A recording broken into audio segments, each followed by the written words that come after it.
Hello students, welcome to our YouTube channel LK chemistry. Students, जैसा कि आजकल lockdown चला हुआ है और इस अवधि में हम ऑनलाइन ही गणित की भी पढ़ाई करा रहे हैं और गणित के कक्षा 10 का हमने एक चैप्टर लिया था पिछली वीडियो में, समांतर श्रेणी, वो हमने पूरा कर लिया था। और आज के इस वीडियो लेक्चर में हम एक नया चैप्टर लेकर चल रहे कक्षा 10 का, जो बहुत ही महत्वपूर्ण है, स्कोरिंग चैप्टर है, निर्देशांक ज्यामिति यानी कोऑर्डिनेट ज्योमेट्री। इस चैप्टर को आज की इस वीडियो लेक्चर में हम बात करेंगे। और जो स्टूडेंट चैनल को पहली बार देख रहे हैं उन स्टूडेंट्स के लिए एक रिक्वेस्ट की जाती है कि वो इस चैनल को सब्सक्राइब करें और वीडियो को लाइक करें तथा अपने दोस्तों के बीच इस वीडियो को शेयर करें। ओके, चलिए शुरू करते हैं कोऑर्डिनेट ज्योमेट्री या निर्देशांक ज्यामिति। अब निर्देशांक ज्यामिति कुछ बेसिक इंट्रोडक्शन की बात करते हैं और फिर इस चैप्टर्स में जो सम्मिलित पर्सन हो उनके लिए कुछ फॉर्मूले की बात करेंगे और फिर एप्लीकेशन वाला पोर्शन की बात करेंगे। सबसे पहले हमें कोऑर्डिनेट्स के बारे में पता होना चाहिए। ये हमारे कोऑर्डिनेट एक्सिस होते हैं, ये X O X dash, Y O Y dash, ये कोऑर्डिनेट एक्सिस है हमारे, ध्यान रखना। और ये जो यहाँ पर सेंटर होता है इसको हम बोलते हैं मूल बिंदु। क्या बोलते हैं इसको? मूल बिंदु।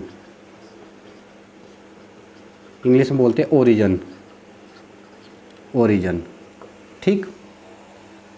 और मूल बिंदु से एक्स के दाईं ओर जो दूरियां होती है वो प्लस में होती है, धनात्मक होती है, सब किस में होती है? धनात्मक। और एक्स से बाईं ओर दूरियां होती है ऋणात्मक, ठीक। ध्यान समझ लेना, मूल बिंदु के बाईं ओर की दूरी ऋणात्मक, दाईं ओर की दूरी धनात्मक, इधर पॉजिटिव इधर नेगेटिव। इसी प्रकार वाई एक्स पर मूल बिंदु से ऊपर की दूरी धनात्मक, नीचे की दूरी ऋणात्मक, ठीक है। अब एक चीज़ और ध्यान रखना, ये हमारा जो कोऑर्डिनेट एक्सिस है ये 4 चतुर्थांश में बांटता है। कितने में? 4 चतुर्थांश। ये पहला और ये दूसरा और ये तीसरा और ये चौथा, तो 4 चतुर्थांश में पूरा ये कोऑर्डिनेट एक्सिस हमारा बढ़ जाता है, ठीक है। अब हम बात करते हैं बिंदु की। तो जो बिंदु होता है 2D की हम बात करेंगे। 2D का मतलब जहाँ पर 2 एक्सिस होंगे, तो बिंदु के लिए दो चीज़ की ज़रूरत पड़ती है, एक्स और वाई एक्स के। 2D के लिए एक्स और वाई के लिए, यानी एक्स और वाई। और एक बात ध्यान रखना, एक्स को पहले नंबर पर लिखते हैं, वाई को दूसरे नंबर पर लिखते हैं।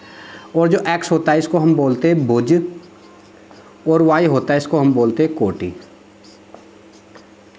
ठीक है। बिंदु के लिए क्या जरूरी होते हैं? x तथा y। और x को हम बोलते हैं भुज और y इसको हम बोलते हैं कोटि। कोटि दूसरे नंबर पर लिखते हैं, भुज पहले नंबर पर लिखते हैं, ठीक है। अब ये 4 चतुर्थांश है। इन चारों चतुर्थांश में बिंदु के अगर हम चिन्ह देखने हो तो कैसे देखेंगे? तो चिन्ह सपोज इस चतुर्थांश में पहले में देख रही है तो सबसे पहले भुज का चिन्ह क्या है? प्लस। फिर कोटि का चिन्ह क्या है? प्लस। तो दोनों बिंदु कैसे होंगे? प्लस प्लस होंगे, ठीक बात।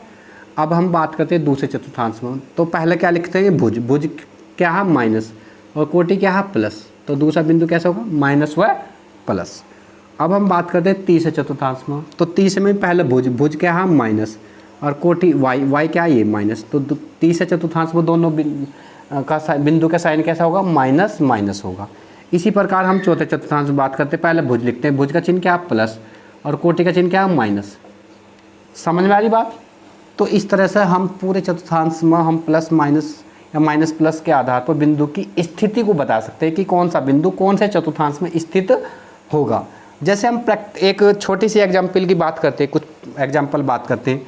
बिंदु 1 2 अगर हम बात करते हैं, किसी से क्वेश्चन बनता है कि बिंदु 1 2 कहाँ स्थित है, तो आप यहाँ पर इनका चिन्ह देखते हैं। 1 का चिन्ह क्या है? प्लस है। और 2 का चिन्ह भी क्या है? प्लस है। तो दोनों बिंदु कहाँ स्थित? नहीं, ये पूरा बिंदु कहाँ स्थित होगा? ये पहले चतुर्थांश में स्थित होगा, क्योंकि पहले चतुर्थांश में प्लस प्लस है दोनों, ठीक है। यानी 1 2 कहाँ स्थित होगा? ये पहले चतुर्थांश में। अब हम बात करेंगे -2 व 3 की बात कर ले अगर हम, कि ये कहाँ पर स्थित है। तो हम पहले देखते हैं भुज का चिन्ह क्या है? माइनस। और कोटि का चिन्ह क्या है? प्लस। तो माइनस वाला चिन्ह कहाँ से आ रहा है? माइनस ये आ रहा है और प्लस ये आ रहा है, तो ये कौन से वो स्थित होगा? ये दूसरे चतुर्थांश में स्थित होगा। अब इसी प्रकार अगर हम बात करते -3 -4, तो दोनों के चिन्ह माइनस माइनस है, तो ये माइनस माइनस कहाँ स्थित हो गए, ये 30 में स्थित हो गए, -2 व -4। और यदि हम अन्य सवाल बनाएं कि एक बिंदु तो है 2, एक बिंदु है -3, तो इसका मतलब हम पहले का चिन्ह देख रहे क्या प्लस है, दूसरे का चिन्ह माइनस, तो प्लस और माइनस कहाँ स्थित है, चौथे चतुर्थांश, तो ये स्थित कहाँ को, चौथे में। अच्छा, अब एक चीज़ और पूछ ली जाती है कभी, कि अभी पूछ लिया जाता है 3 व 0, ये बिंदु कहाँ स्थित है, 3 व 0, तो 3 यानी भुज का चिन्ह क्या है, प्लस है, भुज का चिन्ह क्या है, प्लस, ये यहाँ पर है, और ये y की जगह क्या लिख रखा है, 0 y की जगह। तो आप एक चीज़ ध्यान रखना, x अक्ष पर y बराबर 0 और y अक्ष पर x बराबर 0, ये ध्यान रखना, ठीक है। तो यानी 3 बिंदु कहाँ होगा, यहाँ पर होगा, और इस पूरे एक्सिस पर y का मान क्या होगा, 0 होगा, तो 3 व 0 कहाँ होगा, इसको लिखेंगे 3 व 0 को x अक्ष पर दाईं ओर, x अक्ष पर दाईं ओर, राइट साइड में होगा x अक्ष पर, ठीक है। इसी प्रकार अगर हम बात करते -3 व 0, तो ये कहाँ होगा, ये भी x अक्ष पर होगा, लेकिन ये किस तरफ होगा, बाईं ओर होगा, लिखेंगे x अक्ष पर बाईं ओर, बाईं ओर, ठीक। अब इसी तरह की एक और बात कर लेते हैं हम, अब लिख देते हैं 0 व -2, ये कहाँ स्थित होगा, तो 0 कहाँ पर होता है, 0 कहाँ होता है, x अक्ष पर 0 होता है, 0 नहीं, x का मान 0, x का मान 0 कहाँ होगा, y अक्ष पर, तो y अक्ष पर 0, और y का मान -2 कहाँ होगा, नीचे होगा, यहाँ पर होगा, तो आप लिख देंगे, इसके सामने लिख दें y अक्ष पर नीचे की ओर, नीचे की ओर, और नीचे किससे, ये मूल बिंदु से नीचे की ओर, ठीक। अभी हम कोई बिंदु हो लिख दे 0 व +3, 0 व 3, तो 3 ये कहाँ से होगा, ये 3, ये y का मान है, y का मान 3 प्लस में कहाँ होगा, यहाँ, और पूरी लाइन पर y अक्ष पर x का मान कितना होता है, 0 होता है, तो यहाँ पर लिखेंगे y अक्ष पर ऊपर की ओर, ऐसे लिख देंगे मूल बिंदु से, मूल बिंदु से ऊपर की ओर, ऊपर की ओर, ठीक। और भाई मूल बिंदु के निर्देशांक कितने होते हैं वो हमने बताया थी, मूल बिंदु के निर्देशांक कितने होते हैं, 0 0 होते, मूल बिंदु के निर्देशांक कितने होते हैं, 0 व 0। तो ये हमारा कोऑर्डिनेट एक्सिस की जानकारी, बेसिक जानकारी थी, ये हमें जानकारी हासिल होनी चाहिए, इन जानकारी के आधार से ही हम किसी प्रश्नावली पर चल सकते हैं, ठीक है। इनको आप ध्यान से नोट करना। अब कुछ और अन्य महत्वपूर्ण सूत्रों की हम बात करते हैं। अब हमको ये पता चल गया कि बिंदु जो है उस किसी बिंदु के लिए दो चीज़ की ज़रूरत होती है, x और y की। तो ये बिंदु है, सपोज इसके लिए किस चीज़ की ज़रूरत पड़ती है, x और y की, ये बिंदु होगा। और एक बिंदु और है, सपोज यहाँ भी उसके भी निर्देशांक x व y, उसके निर्देशांक हमने कह दिए x1 व y1, इसके निर्देशांक कह दिया हमने x2 व y2, ठीक है। ये बिंदु है और एक ये बिंदु है। अब प्रश्न ये बनता है, इन दो बिंदु को यदि हम मिला दें तो एक रेखा बन जाती है। दो बिंदुओं को मिलाने से क्या बनती है, एक रेखा। यदि इसके बीच की दूरी ज्ञात करनी हो तो कैसे ज्ञात करते हैं, उसका क्या सूत्र होता है वो हम बात करते हैं। दो बिंदुओं को मिलाने से क्या बनती है, एक रेखा। अब रेखा के बीच ये रेखा बन गई, इस रेखा की अगर हम दूरी ज्ञात करनी है तो उसके लिए एक सूत्र होता है, d बराबर √x1 माइनस x2 का whole square plus y1 minus y2 का होल स्क्वायर, ठीक है। इस सूत्र की सहायता से हम दो बिंदुओं के बीच की दूरी आसानी से ज्ञात कर सकते हैं, ठीक है। अच्छा, अब इस सूत्र की सहायता से हम किसी त्रिभुज की प्रॉपर्टी की बात भी कर सकते हैं, किसी आयत की प्रॉपर्टी की बात भी कर सकते हैं, किसी वर्ग की प्रॉपर्टी की बात भी कर सकते हैं। तो उसके लिए थोड़ा बेसिक सा आइडिया होना चाहिए हमें। जैसे हम जानते हैं ये होता है हमारा वर्ग।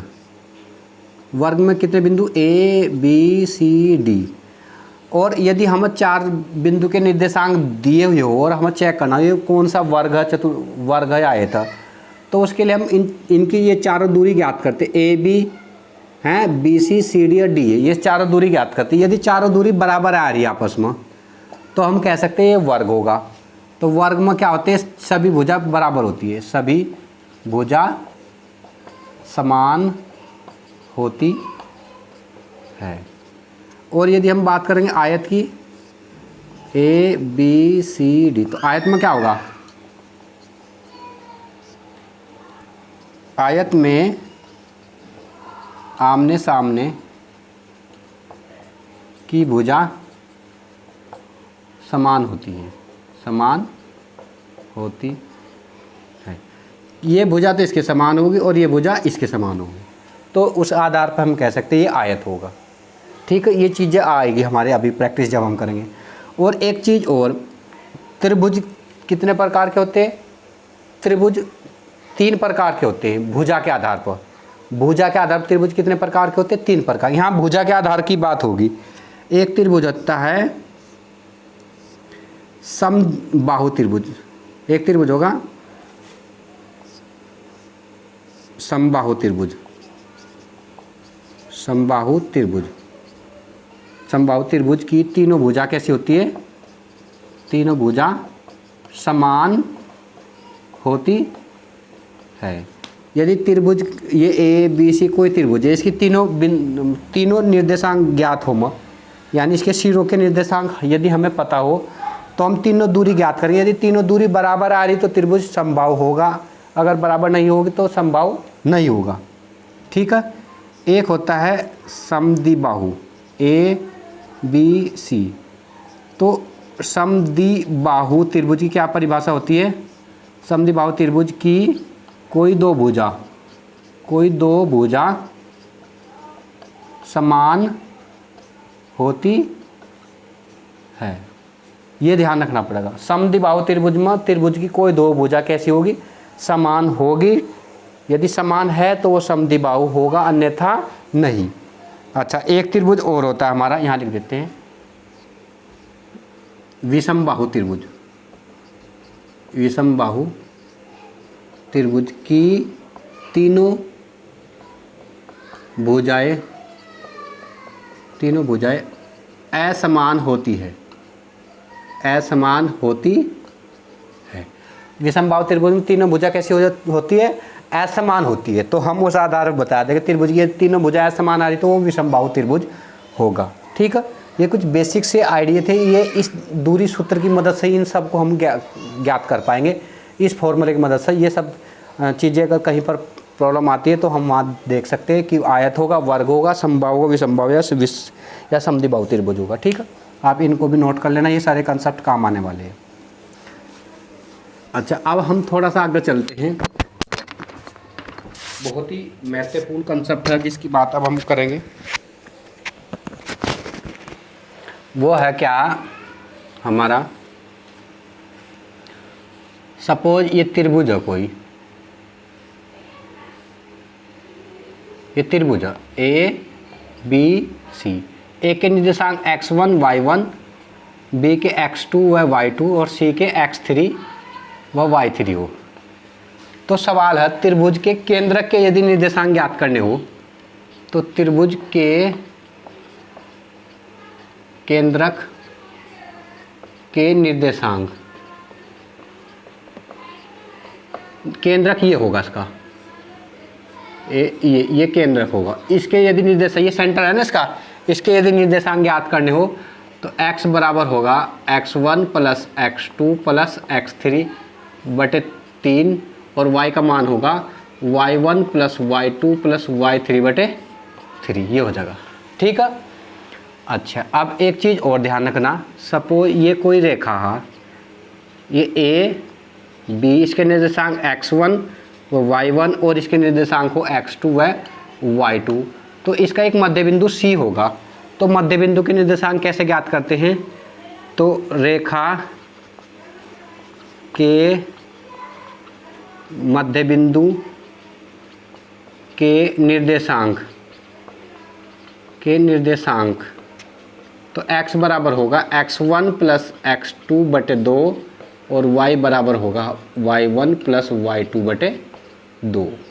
ठीक है, ये रेखा के मध्य बिंदु के निर्देशांक हो गए हमारे। इन सब की हमें सूत्रों की ज़रूरत पड़ेगी, इसलिए इनकी हम सूची पहले ही तैयार कर लेते हैं ताकि बीच में हमें कोई समस्या का सामना ना करना पड़े। और अब एक चीज़ और ध्यान रखना, त्रिभुज का क्षेत्रफल, त्रिभुज का यदि क्षेत्रफल ज्ञात करना हो हमें, उसके लिए क्या, यही त्रिभुज ए बी सी, इसके ए के निर्देशांक x1 y1 x2 y2 x3 y3 हो, तो त्रिभुज के क्षेत्रफल यदि ज्ञात करना हो उसका सूत्र होगा 1/2 x1 y2 minus y3 plus x2 y3 minus y1 plus x3 y1 minus y2। ये एक सूत्र होता है। और इस सूत्र को याद करने का एक तरीका ध्यान रखना, पहले यहाँ पर 1/2 फिर x1 यहाँ पर x2 ये x3, ठीक है, यानी x1 x2 x3 और बीच में यहाँ y2 माइनस y3, y2 के बाद क्या आता है 3 और 3 के बाद क्या आता है 1 और 1 के बाद क्या आता है 2। याद करने का तरीका y2 minus y3, y3 minus y1 और y1 माइनस y2। इस तरह से हम त्रिभुज का क्षेत्रफल ज्ञात कर सकते हैं। इन सूत्रों को नोट कर लेना। अब दो सूत्र और है जो इस चैप्टर में हमारे काम आने वाले हैं, वो भी आपको याद करने होंगे। एक है कि रेखा के अंतविभाजन के निर्देशांक, ये कोई रेखा है, इसके निर्देशांक x1 y1, इसके निर्देशांक x2 और y2 हो और ये बिंदु इधर m और n में इस तरह से बटा हो। ये रेखा इधर की दूरी m है, इधर की दूरी n है, तो m और n में बटा हो, तो इसके अंतविभाजन के निर्देशांक, अंतविभाजन के निर्देशांक ज्ञात करना हो तो कैपिटल X बराबर होगा mx2 प्लस nx1 बटे m प्लस n और y बराबर होगा हमारा my2 प्लस ny1 बटे m प्लस n। तो ये सूत्र की हम सहायता से अंतविभाजन के निर्देशांक ज्ञात कर सकते हैं। तो इस चैप्टर के ये सभी सूत्र आप इनको ध्यान से नोट करना और इन पर आधारित अब हम एक एक प्रश्न की बात करेंगे ताकि हमारा सूत्र की प्रैक्टिस ठीक तरीके से हो सके। आप इनको नोट कर लेना। तो स्टूडेंट्स अब हम एक एक्सरसाइज ले लेते हैं और एक्सरसाइज की सहायता से हम अपने जो सूत्र हमने याद किए उन सूत्र की प्रैक्टिस भी हो जाएगी और पर्सनाली हमारी कंप्लीट हो जाएगी। एक्सरसाइज एनसीईआरटी किताब से ली 7.1 और 7.1 के पहला क्वेश्चन हमने ले लिया। पहले क्वेश्चन में तीन दे रखे, तीन में से हम एक सवाल ले लेते हैं। फर्स्ट दे रखे हमें 2 3 और 4 1। ये प्रॉब्लम दे रखी, कहा बिंदुओं के निम्नलिखित युग्मों के बीच की दूरी ज्ञात करी। यानी ये दो बिंदु है, इन दो बिंदुओं के बीच की दूरी, ये दो बिंदु इस तरह से, ठीक है, इनके बीच की दूरी ज्ञात करनी। तो जो पहला बिंदु होगा ये होगा हमारा x1 और दूसरा बिंदु होगा ये y1 होगा। इसी प्रकार दूसरा बिंदु ये क्या होगा x1 x2 और दूसरा ये होगा y2। तो इनके बीच की जो दूरी होगी वो उसको हम d से डिफाइन करते हैं। तो d बराबर हमने अभी सूत्र लिखवा था √x1 माइनस x2 का whole square plus y1 minus y2 का होल स्क्वायर, ये हमने सूत्र लिखवा था। तो अब इस सूत्र में हम मान रखेंगे x1 का मान कितना है 2 और x2 का मान कितना 4, 2 माइनस 4 का होल स्क्वायर प्लस y1 का मान कितना 3 और y2 का मान कितना भाई, y2 का मान है 1, 3 माइनस 1 का होल स्क्वायर। तो 2 में से 4 घटाएंगे 2, 2 का स्क्वायर कितना होता है भाई 4 प्लस 3 में से 1 घटाएंगे 2, 2 का स्क्वायर कितना होता है 4, 4 और 4 8। तो 8 को लिख सकते हैं 2 वर्गमूल 2। क्या लिख सकते हैं 2 वर्गमूल 2। तो ये हमारा पहले का आंसर आ जाएगा इस तरह से।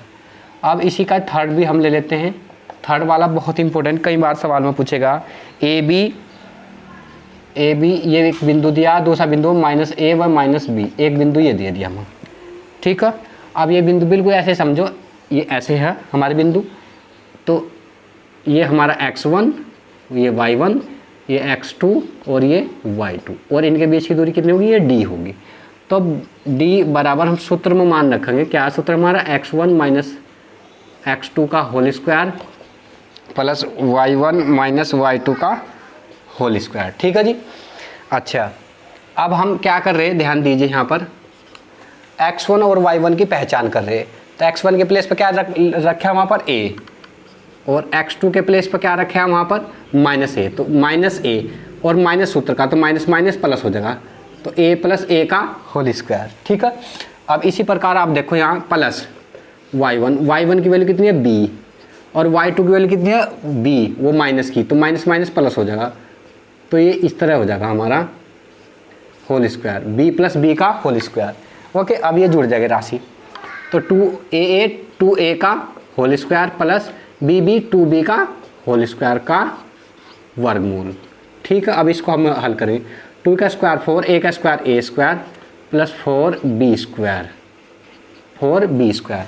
4 को हम कॉमन लेंगे बाहर, तो कॉमन के वर्गमूलों से बाहर निकलते तो 2 आएगा बाहर, तो अंदर क्या बचेगा 2a square plus b square, ये हमारा आंसर होगा। ठीक है, तो इस तरह से हम दो बिंदुओं के बीच की दूरी का सूत्र की सहायता से हम दो बिंदुओं के बीच की दूरी आसानी से ज्ञात कर सकते हैं। ठीक है, आप इनको नोट कर लीजिए। अब हम नेक्स्ट प्रॉब्लम बात करते हैं, question number next, question number 2 इसी चैप्टर का, 0 0 और 36 15 के बीच की दूरी ज्ञात करनी। ये दो शहर है, कोई एक के निर्देशांक है, एक के निर्देशांक है, इनके बीच की दूरी ज्ञात करनी बहुत आसान है। तो दूरी का सूत्र वही लगाएंगे हम, d बराबर √x1 - x2 का whole square plus y1 - y2 का होल स्क्वायर। अब सूत्र मान लें x1 की जगह रखेंगे 0 प्लस x1 - x2, x2 की वैल्यू कितनी है 36 का होल स्क्वायर प्लस y1 की वैल्यू कितनी है 0 माइनस y2 की जगह कितनी लिखेंगे 15 का होल स्क्वायर का वर्गमूल। अच्छा ध्यान रखना, ये -36 है, तो माइनस का वर्ग होता है प्लस, तो ये होगा हमारा 36 का होल स्क्वायर प्लस ये 15 का होल स्क्वायर। अब इनको हम इनकी गुणा करेंगे आपस में, देखो 36 की 36 में गुणा करेंगे, 6 छंग 36 का 6 हासिल को 3 और 36 18 18 3 21, 3 छंग 18 का 8 हासिल को 3 3 और 1 10, 6 9 2 1।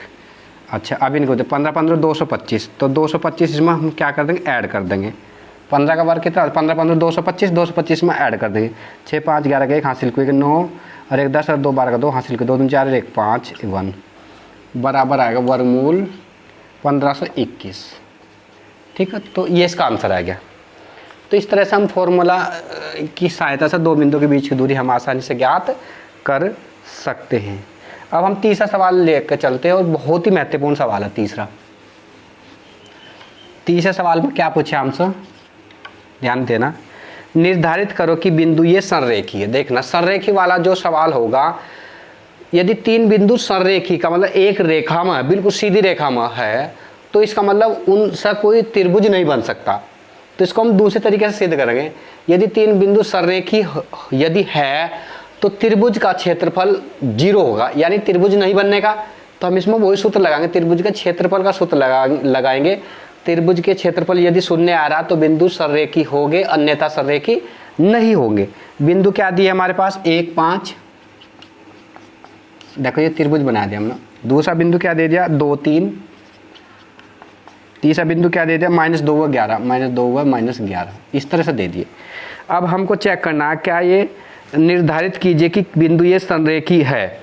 चेक करते, इसको हमने कह दिया x1 y1 पहले बिंदु को, इसको कह दिया x2 व y2 और तीसरे बोल दिया हमने x3 व y3। ठीक है, अब त्रिभुज का क्षेत्रफल का सूत्र लगा दें। त्रिभुज का क्षेत्रफल बराबर क्या होगा 1/2 x1 y2 - y3 plus x2 y3 - y1 plus x3 y1 - y2।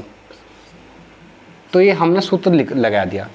अब इस सूत्र में हमने क्या कर दिया, मान रखेंगे केवल 1/2 x1। देखो x1 की जगह क्या लिख रखा है, देखो तुलना करो, x1 की जगह क्या लिख रखा है 1 1, y2 - y3, y2 की जगह क्या लिख रखा है y2 की जगह 3 और y3 की जगह कितना 11, तो 2 माइनस और माइनस पहले से ही, तो माइनस माइनस प्लस हो जाएगा 2 + 11 प्लस x2 की जगह क्या लिख रखा है 2, y3 की वैल्यू कितनी -11 और y1 की वैल्यू देखो y1 के प्लेस पे क्या लिख रखा है 5, 11 - 5 प्लस x3 की जगह क्या लिख रखा है -2, तो प्लस, तो माइनस प्लस माइनस होगा, तो -2 और y1 माइनस y2, y1 की वैल्यू कितनी 5 और y2 की 3 है, 5 माइनस 3। क्लियर बात। अब इसको हम सिंप्लीफाई करेंगे, 2 और 11 13, 13 ही कम 13, ये तो 13 आएगा। अच्छा 11 और 5 16, 16 दूनी 32, -32 होगा हमारे पास ये। और 3 में से 2 घटाएंगे हम, कितना बचेगा 5 में 3 घटाएंगे बचेगा 2, उस 2 गुना करेंगे 2 दूनी 4, तो -4 आ जाएगा। अच्छा तो इनको हम जोड़ देंगे, 1/2 13, 32 -36, ठीक है। ये इसमें से लेस करेंगे, इजकल टू आ गया हमारे पास 1/2 इंटू 6 में से 3 घटाएंगे 3 और 3 में से 1 घटाएंगे 2, -23 आएगा। तो इसका मतलब ये शून्य नहीं है। आप लिखेंगे चूँकि त्रिभुज का क्षेत्रफल शून्य नहीं है, अतः ये बिंदु संरेखी नहीं है। सही है। केवल हमको ये चेक करना था कि यदि त्रिभुज का क्षेत्रफल शून्य आ जाता तो बिंदु संरेखी होते, और त्रिभुज क्षेत्रफल शून्य नहीं है अतः ये संरेखी नहीं है। आप इसको ध्यान से नोट कर लीजिए।